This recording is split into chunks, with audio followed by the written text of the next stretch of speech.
C'est peut-être pour vous le moment de changer de téléphone, vous avez envie de connaître mes recommandations, ou vous avez simplement envie de regarder une vidéo à ce sujet, je vous le dis, vous êtes au bon endroit. Alors prenez un café, un thé ou simplement un verre d'eau, posez-vous et ensemble on va peut-être choisir votre futur smartphone. Quoi de mieux que de débuter par un téléphone qui coûte cher de base, mais qui est souvent ou même toujours en promotion. Ce dernier vous le connaissez peut-être, c'est le Samsung Galaxy A55. On le trouve très facilement à moins 30% de son prix de base, voire plus parfois, et à ce tarif, bah oui, il devient intéressant. Ses arguments, un bel écran OLED, des bordures fines, un dos en verre, une excellente autonomie et une polyvalence photo.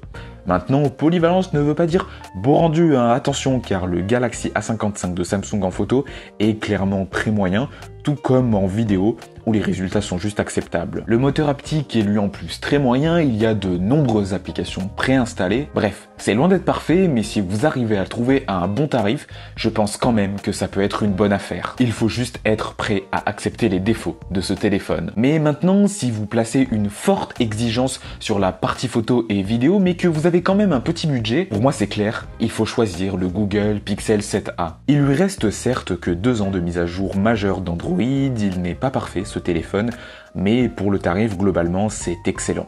Oui, hein, l'écran est moins bon que celui du A55, c'est vrai, mais ici l'expérience logicielle sera plus simple, plus fluide et davantage minimaliste. Ne sous-estimez surtout pas ce point.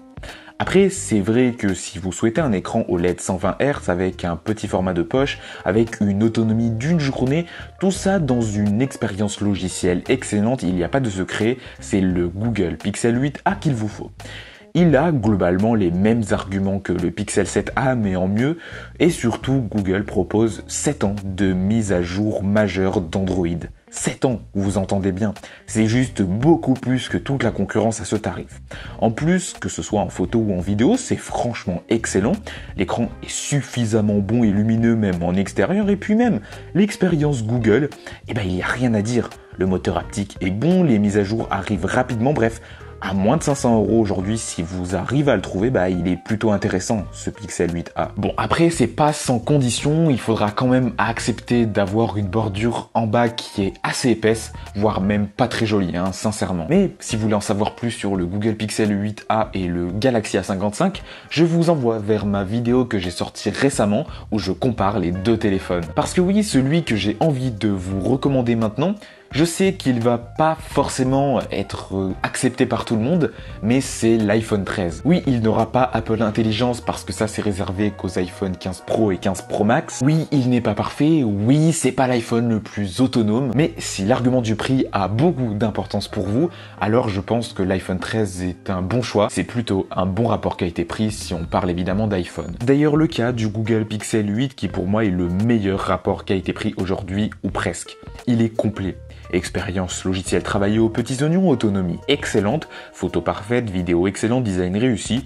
Vous n'êtes, oui, certes pas au niveau du Pixel 8 Pro, hein, mais de mon côté, ça a été un énorme coup de cœur. La proposition est vraiment cohérente, la partie expérience utilisateur est travaillée vraiment pour rendre le produit accessible, logique dans son usage et surtout, l'intégration des fonctions d'intelligence artificielle est faite naturellement.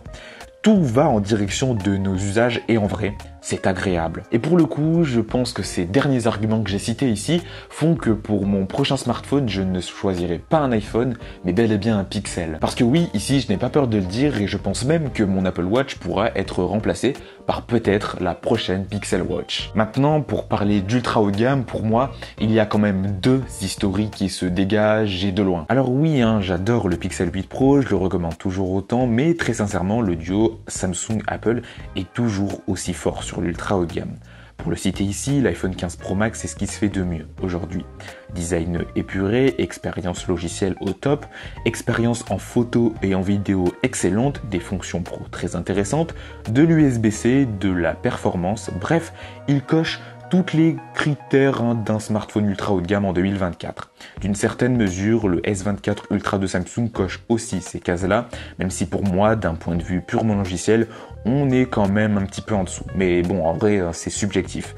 Mais dans l'idée, je vais pas faire trop long ici, ce n'était pas le but de cette vidéo. Je dis ça car j'ai surtout envie de vous apporter une piste de réflexion. Maintenant, si vous êtes en phase de vous décider, n'hésitez pas à poser vos questions en commentaire et puis n'hésitez pas aussi à rejoindre le Discord. C'est vrai que j'en parle très peu, mais voilà, si vous aimez parler de nouvelles technologies, j'ai mis le Discord dans la description de cette vidéo. Et puis, si jamais l'un des smartphones vous intéresse, tout simplement, n'hésitez pas à utiliser mes liens affiliés, ils sont dans la description.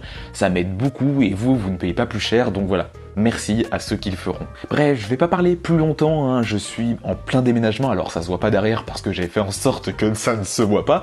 Mais voilà, il y a des cartons partout, et au moment où cette vidéo va sortir et au moment où vous allez la visionner, tout simplement j'aurai rendu cet appartement. Donc voilà, ça fait bizarre parce que c'est ici où je suis passé des 2000 aux 8000 abonnés, donc c'est quand même pas rien pour moi, c'est ce setup derrière qui m'a permis de travailler et d'améliorer aussi mes vidéos, donc vraiment déjà merci à vous de m'avoir suivi en fait, hein. Et on se retrouve tout simplement dans un prochain setup, je sais pas à quoi encore il va ressembler, j'ai quelques idées.